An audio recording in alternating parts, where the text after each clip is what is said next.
And so here's another major factor that will help you in your personal injury work if, and this is to already be able to access personal injury attorneys without any sales.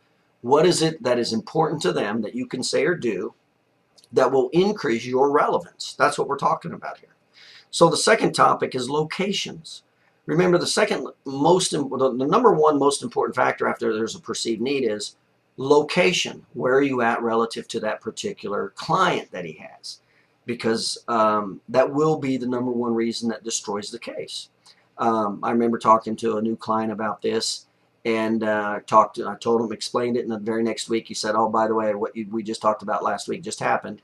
He had a personal injury attorney try to refer him a patient that was not only a little too far, and actually it was way too far, considered the density of the area. It's a very, very metro dense area, and he had to go through a large geographic area as well as multiple psychographic barriers. And that client just said, no, I'm not going over there. That's too much. It was trying to ask him to do too much.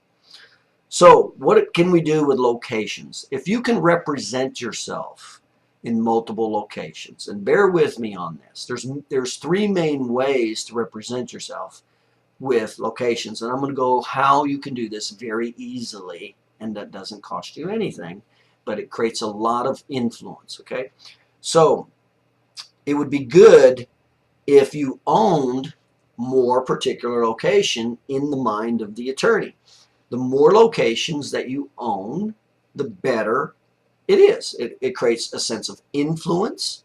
Let's face it, if you had 5 or 10 offices in a metro area versus one, you're going to have way more influence with that personal injury attorney. Now, there's 3 different ways of creating that perception, so bear with me here. And there's one way I do not recommend, and there's one way that just doesn't cost any money, and it's absolutely very easy to do.